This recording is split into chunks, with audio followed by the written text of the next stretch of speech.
Hello and welcome back to Crew Call with the Scooters. Today I am joined by Mark Rubenstein.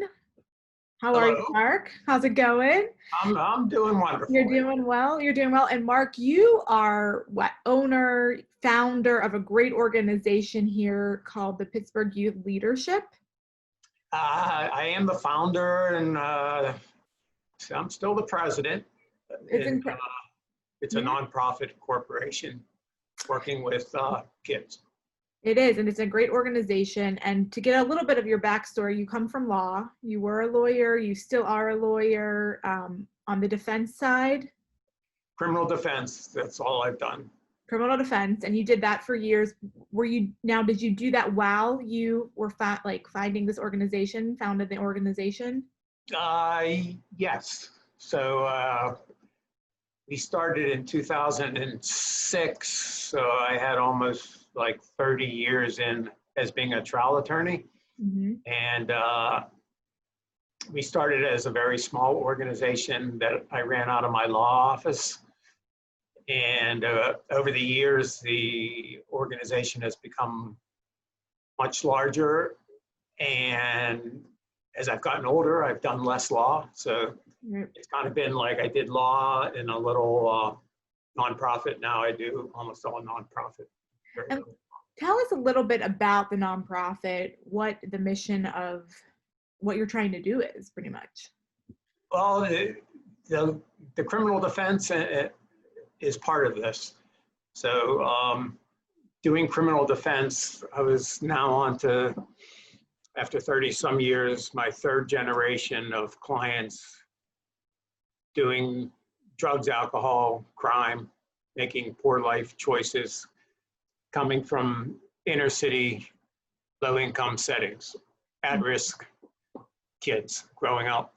And it was getting pretty frustrating because one of the reasons I went into law was to try to help people. And I decided to start an organization that would move that target population in a different direction towards accomplishment, positive life choices, healthy life choices, away from negative influences, and develop positive leadership in their communities. So you've got this organization together, and part of it is just to work with the youth, but it's also to have them embrace different activities as well. Well, it's centered on, our vehicle is the bicycle. Right, exactly. So I kind of say that because we've gotten well known for our cycling accomplishments. Mm-hmm. And we do very bold trips. Our stats are crazy. We're 388,000 miles if you add all our miles together. And we've cycled in 48 states. And we did a cross-country trip from Oregon to New Jersey. So we're well known for that, and that's cool, but that's not what our focus really is. Okay. We're utilizing the bicycle as a way to bond and connect with kids to make good life choices. And what drew you to the bicycle? Are you a cyclist? Did you come from that? Or I think it's a great idea. So I'm just curious. I guess I am a cyclist, but I really say I'm a runner. So I'm a marathon runner. I'm one of those crazy people who've done tons and tons of marathons. And I cycled across the country in 95. So I became known as like the cyclist, but I'm really not a cyclist. but I do all this cycling. And what made you think, just from your past experience, or you just felt like that was a good way where people could, kind of just clear their head a little bit, give them an outlet to focus on? So in 2005, my wife and I and my son, who was 14 at the time, bicycled across Canada. Wow. It was a culmination of a couple-year trip from Vancouver to Quebec City. Mm-hmm. So it's 3,000 some miles. And I thought it was an incredible, wonderful experience for my son at age 14. That would be a great boost going into high school. And so the next year, we started on the theory that my kid, who comes from an upper middle class background, got to do this. Why can't low income kids have the same opportunity? And off we were. No, that's incredible. And so the first year that you started doing this, how many kids were part of the organization? So pretty naive in all this, and I have no training, education, experience. I got this great idea. It's gonna transform all these kids' lives. I had to like go begging for money, which I had never done. And I got it all together, and then no kids signed up. Because it was such a foreign concept to like, we were cycling to the coast of Maine from Pittsburgh. It's the first trip, Acadia National Park. And we had to go out and recruit, actively recruit, and we got 5 kids. So the first trip, the first year was just the 5 kids, my daughter and future son-in-law were the staff, and myself. And we've gone on to have, I don't know, 150, 160 kids now. That's incredible. And are they pretty much like referrals? Like I joined and then I tell like friends, or how do you connect with other organizations? Schools, church groups, youth organizations, word of mouth, a little online. Wow. And we've developed very close collaboration with 2 schools who have sent a large number of kids. That's incredible. And what are the age ranges? Are they pretty much high school students? Are they younger? So it varies each year with each group.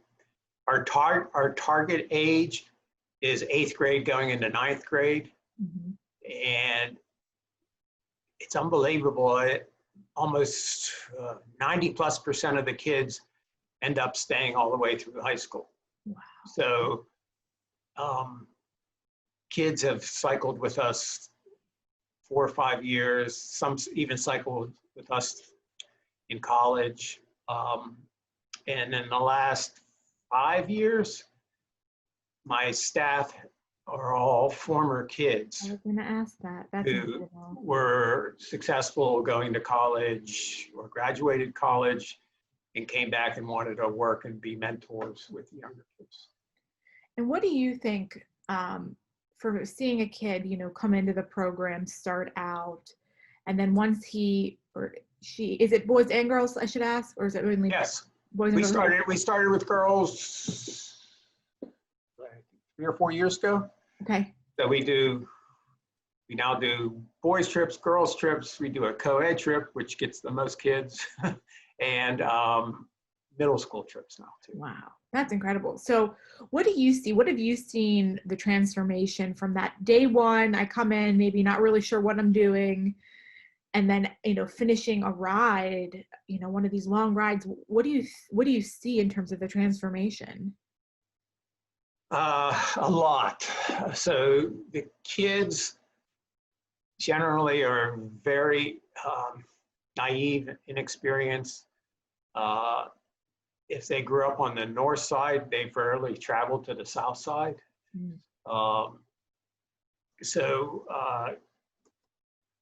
If you take a kid who grew up in that type of setting, whose mom, usually it's a single mom lifestyle, single mom who's never been outside of Pittsburgh either, and he's riding a bicycle in Glacier National Park in Montana, it's a pretty eye-opening experience. So the kids, when they start, really don't know much, and then they haven't accomplished that much in terms of like setting lofty goals and then trying to attain them.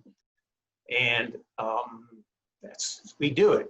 And we do difficult rides usually. So we look for mountains rather than flatlands.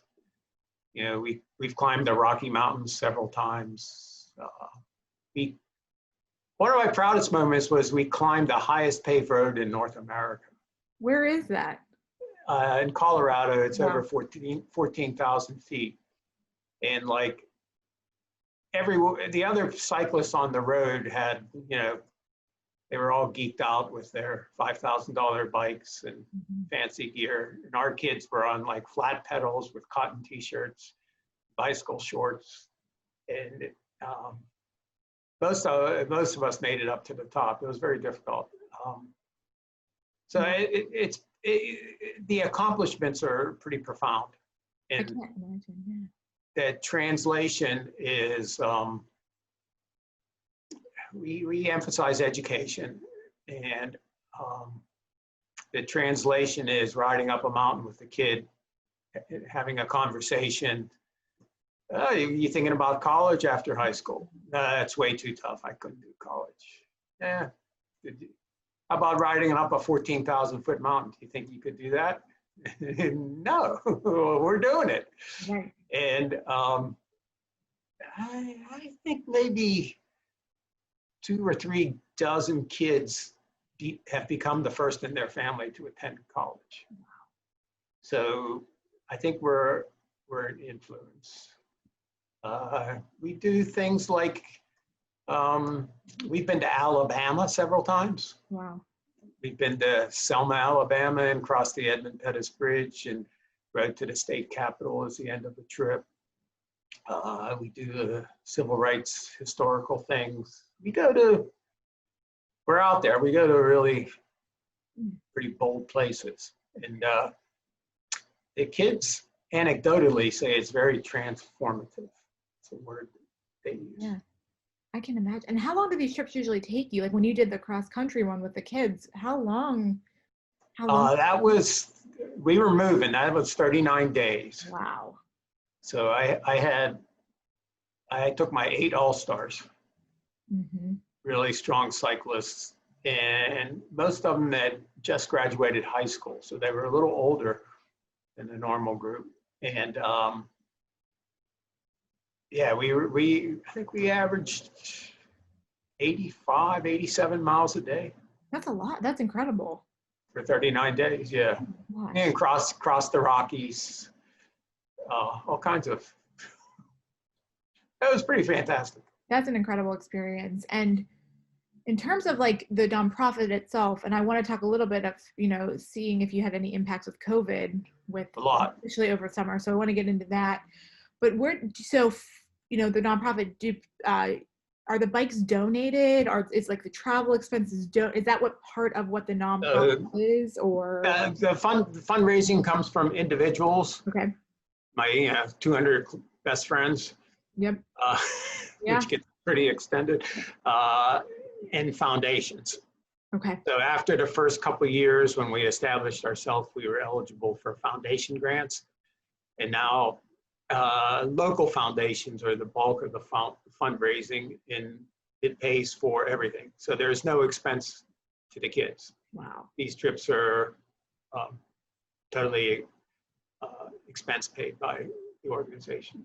And can individuals obviously donate on your website? Is there a way of other, you know, because we always link everything. Is that? Yeah. Is that So it's pittsburghyouthleadership.org. Okay. And you can donate there. So in terms of bicycles, yeah, we purchased the bikes. We've had bike companies donate bikes, new bikes.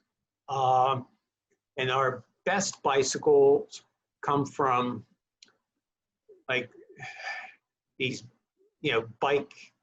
true cyclists who have like 5 bikes and they're really into it, racing, and their wives say you have to get rid of one, there's too many. Yes. We get those hand-me-downs, and those are by far our best bicycles. That's incredible. So we have I don't know, like 20 bicycles. Wow, that's awesome. Yeah, we have a van. This is all amazing to me, because from where we started, we had nothing. No, that's incredible. I mean, just the accomplishments alone of just finishing that, I can't imagine how that feels like, when you come back to town and think, wow, Right. we just did. So Yeah. I think what's most, I mean, the cycling really is, grabs people's attention, but kind of through our mentorship and role modeling and lessons we try and teach along the way. Our high school graduation rate is like 99%. And I am not aware of one kid, incarcerated. Some have gone into trouble here and there, but out of that low income inner city kid group, that's a pretty strong statement. That's a huge statement. That's incredible. So that's, we have an advantage. It's not like, so my buddies would say, how did you get 8 kids to bike across the country? And it was like, I didn't walk in a classroom and say, all right, you come with me, we're gonna bike across the country. Those were the 8 kids who raised their hand across the city who wanted to try to do it. So I get pre-selection, some pretty cool kids. That's incredible. They want to do it too, I think that's like saying Right. they want the work, they want to do it, which says a lot about the organization, I think. Right. So I'm still in contact with some of the people from the first trip in 2006. So it's like you're kind of PYL for life. And, I love that. That's incredible. And so let's talk about then, this is a growing organization, and what effects of COVID-19 did you see, and how are you kind of adjusting or thinking about next year? Huge. Yeah. So like what we do normally is like, the worst. Yeah, right. Travel. Yep. In a large group, in a small van. Yep. Staying in motel rooms with 4 or 5 kids in a room. Different town every night. That's not too good for the present situation. Right. So it's really bizarre. I felt like I was the last person in America not to cancel. So it's back in March, and we had just come back from a girls' trip, and we were leaving on a middle school trip on a Thursday. And that Wednesday, like the world stopped. And it was like one by one, like the NBA stopped, and then school stopped, and then the world. And we were still leaving the next morning. And I was like, oh, we're going. And it was really stunning to see like everything close. And we're a little crazy bold sometimes. And I'm like, no, we're going. And the kids and the parents were all fine with it, which looking back on it is crazy. Right. And it wasn't until like 8 o'clock that night, I just thought it wasn't a good risk. Yeah. So canceled, and then everything got canceled. Yep. And we had this whole summer. So we do trips year round. Whenever school's not in session, we do trips. All 4 seasons, we do winter trips. Summer is big. And so, we started canceling this and this and this, and we're still canceling. So I think in June, when the rate went down, we started day trips, which we've done since June. The irony, of course, is like the day before our first day trip, there was a huge spike in it. It was like the highest number in Allegheny County. And I'm like, oh wait, we can't do day trips, but we did. Right. So we did a bunch of day trips over the summer, and we've been doing every Saturday ride as best we can. But it's not nearly the impact of the longer trips. And do you still try to stay connected with the kids in the organization as a group? Is like yes. Yeah, I'm sure that. Yes. Yeah. So we now do things like we have college scholarships, a certain amount per semester. If you've ridden you have to ride 1,000 miles to be eligible for a scholarship.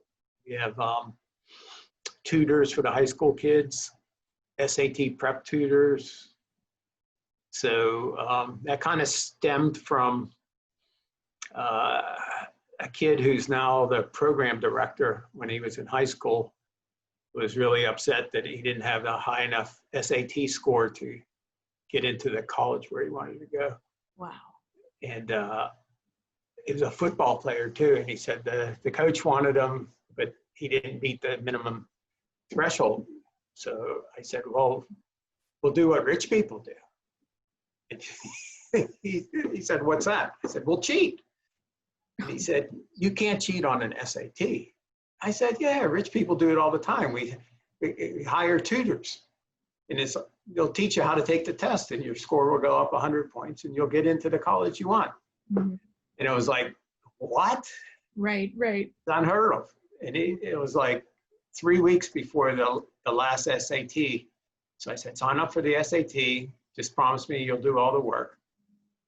And we sent a tutor to his house and his score went up and he ended up graduating from that college. Wow, that's incredible. So we have access to this. We know about this, and people in their group setting totally unaware, let alone unable to pay for it mostly. Wow. So we've done that. SAT prep is now like part of what we do. I think it's great. I think you're just probably adapting, but you're still making such an impact on the kid's life, even during this time, which is so important. We talk about that a lot, just with people being isolated and still feeling that they have that connection. Right. Is so important. So we really appreciate the work.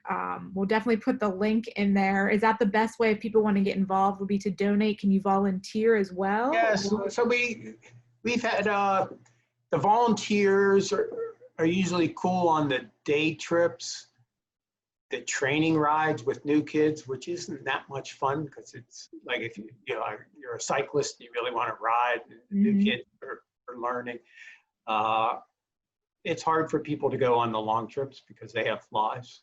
Right. Work, families. Right. But it's all on the website.